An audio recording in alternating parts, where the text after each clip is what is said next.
Welcome to Slasher Sunday. So, I've been asked to review this for a while. Madman, do Madman, do Madman. The reason I've been pushing it off is because my memory of this movie was not great. I picked up the Blu-ray when I was on this huge kick of just buying slasher movies, and they had this one for pretty cheap, and I was like, yeah, fuck it, I'll grab it because everyone seems to love it, and maybe I was just off that night. I wasn't off.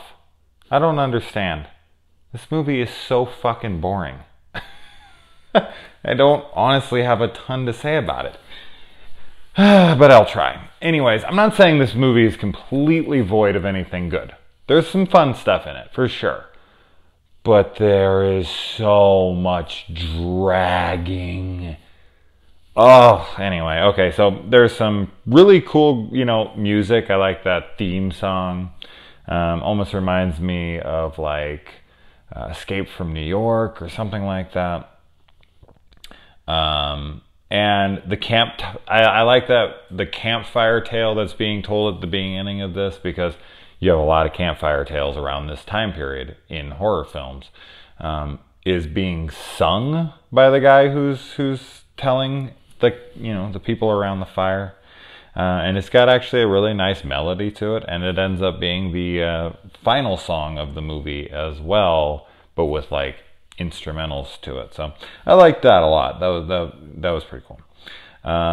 And he tells this story, and in the story, like, we see this other guy then tells a story after that, and we see this guy butcher his family, and he kills 2 fucking kids on screen. Well, one kid's already dead and bloodied, and it's a little boy or something, and then there's like a little girl who gets an axe into the top of her head while sleeping.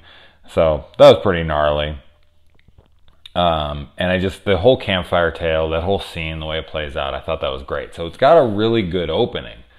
And I was like, all right, like, I was in it. I was like, okay, that's pretty cool. It's pretty cool. And then this movie has Galen Ross in it, who's, obviously from Dawn of the Dead would probably be her biggest film. She did this, and then she did Creepshow with the segment Something to Tide You Over with Ted Danson and Leslie Nielsen. She's the girl that's buried to up to the neck that Ted Danson's trying to retrieve.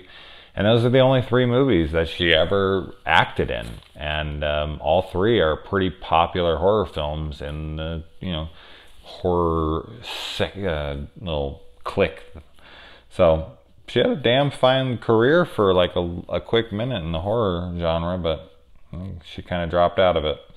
I like how they bring the camp, I don't know, the director, I don't know what he is, the manager, the overseer. The girl goes to him while they're sitting down.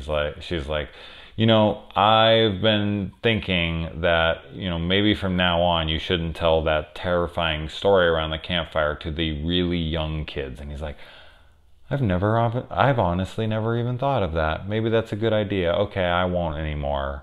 It's like, you've never ever thought of that? That you have small children around this and you're telling this gruesome story of people being butchered? This just shows you either A, this is just terrible writing, or B, and it could just be a combination of the two, is that this is just the times. Like, there's such different times. Like, when I was a kid growing up, watching Chucky and Halloween and Texas Chainsaw Massacre, Chucky, you know what I mean, Child's Play, watching all those horror films, it just wasn't as big of a deal as it is now, and everyone's a fucking wimp.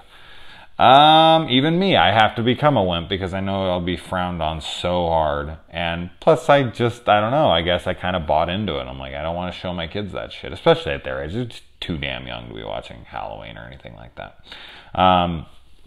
Then Galen's boyfriend in this, he wants to talk about their relationship, and he's like pushing it and all this. And then a little bit later, he publicly apologizes to her and everyone else for his actions and what he said and all this, and they all applaud him for it. Yeah, fucking right. That was ridiculous. Little golf clap. Thank you for your candor and your honesty and your regrets. Oh my God, that was so stupid. Oh my God, you want to talk about stupid? This is funny bad, but this scene where her and that guy later, because I guess since he apologized, his name's TP, by the way. TP. Yeah, like toilet paper or the freaking, little huts or whatever the hell you want to call them. But yeah, they have a like sex scene or like a preemptive sex scene where they're getting undressed and they're doing it like one item at a time, and they're like filming it up close, like taking off pants, taking off shoes, and it's done to one of the worst songs I think I've ever heard in my entire fucking life. It is horrendous. I want to figure out how to like get the song playing and just put it over my dialogue right now. Oh my God, it's like shockingly bad. It's like a song that they put in a comedic show to be funny because of how bad it is. I couldn't believe how horrible it was. It just kept getting worse too.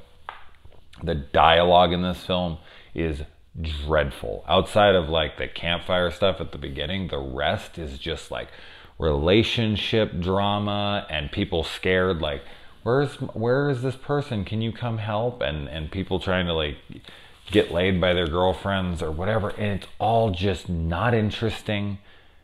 There's no characters that I give a shit about or think are interesting or unique or memorable.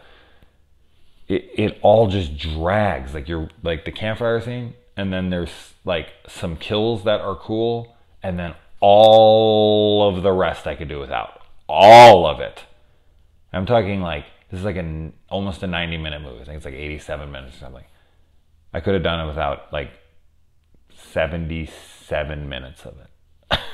I think there's like 10 minutes that are worth my time.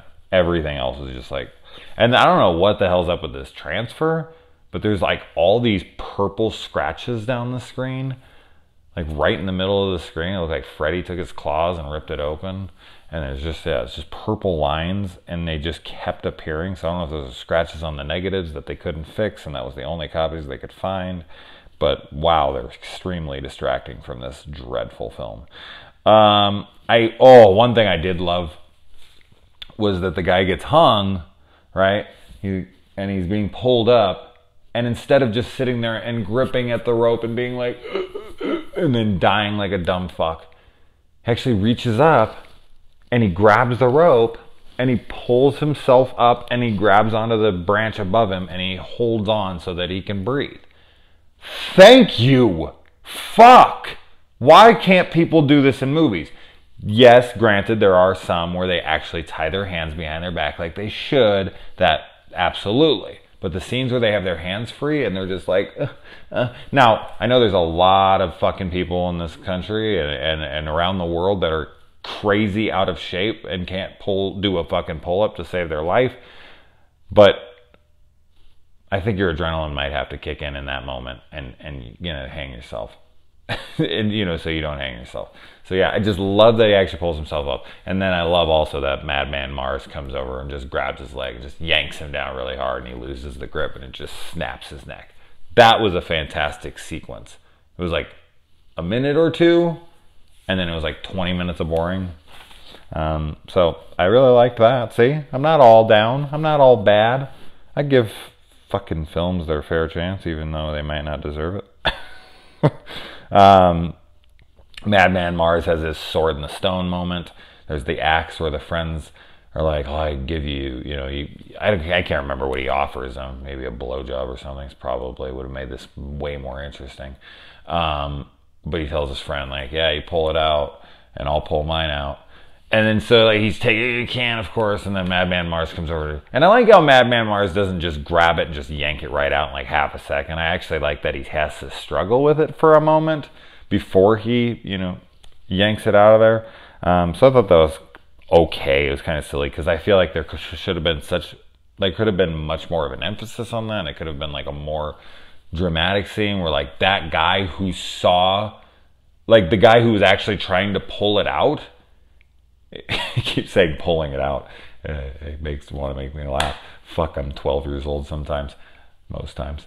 But yeah, like I feel like if that guy was being chased and then like he fell down, or maybe like he went over and he tried to yank it out again and he couldn't, and then he like started running, he turned around, and Madman Mars came out and he just grabbed it and fucking yanked that thing out of there, you would have just been like, holy shit!